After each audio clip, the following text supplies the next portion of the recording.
Welcome to the Instagram Stories Flash Briefing. Our top story today, Instagram and Facebook ban far-right extremists.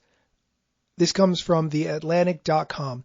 In an effort to contain misinformation and extremism that have spread across the platforms, Instagram and Facebook have banned a number of people, including Alex Jones, InfoWars, Milo Yiannopoulos, Paul Joseph Watson, Laura Loomer, and Paul Nealon under their policies against dangerous individuals and organizations. They also banned the Nation of Islam leader Louis Farrakhan, who has repeatedly made anti-Semitic statements. InfoWars is subject to the strictest ban. Facebook and Instagram will remove any content containing InfoWars videos, radio segments, or articles unless the post is explicitly condemning the content. And Facebook will also remove any groups set up to share InfoWars content and events or promotion of any of the banned extremist figures, according to the company's spokesman. Here's the quote. "We've always banned individuals or organizations that promote or engage in violence and hate, regardless of ideology. The process for evaluating potential violators is extensive, and it is what led to our decision to remove these accounts today."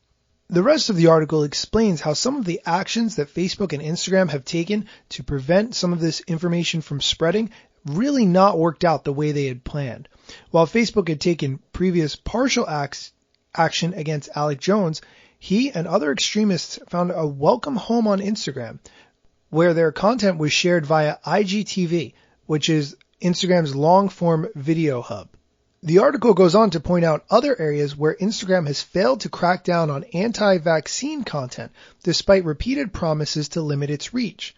For instance, the author of this article found that a quarter of the top posts with the vaccines hashtag contained anti-vaccine messaging. And more than 2 months later, a Business Insider investigation found that anti-vaccination hashtags and memes were still thriving on Instagram. This also extends to other misinformation campaigns. For instance, Josh Russell, a misinformation and extremism expert, posted a Twitter thread on Wednesday outlining all the ways that Instagram has failed to contain Russian misinformation campaigns. Instagram has become the Internet Research Agency's go-to social network, and his tweet included the text, "A lot of current right-wing Instagram accounts listed Russian Instagram accounts as partners in their posts, and you can use that to run across tons of stuff made by the Russians still on Instagram right now." Certainly, Instagram and its parent company Facebook need to do a better job of keeping this playground safe for everyone to enjoy. And now on to the question of the day. What is the best way to get real followers on Instagram? I feel like I talk about this hack all the time, but every time I explain it, people are surprised that it exists. If you go into the Instagram settings, you have the ability to connect your phone book to your Instagram account. What that lets you do is upload your phone book and find everyone's Instagram account who you have in your phone book, whether they're your clients, friends, or anyone else whose number or email address you've saved since you've had your phone.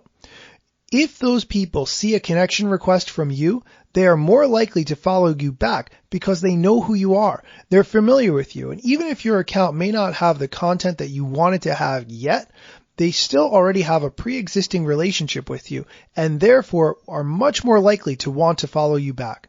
This is a great, very quick way to build up your following very quickly with people who actually know you and care about your content.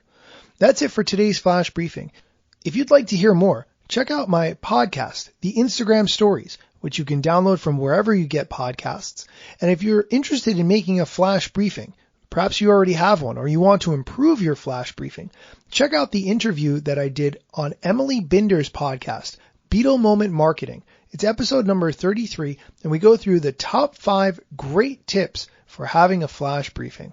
You can download that at bit.ly/BeetlePod33. Again, bit.ly/BeetlePod33. Thanks for listening.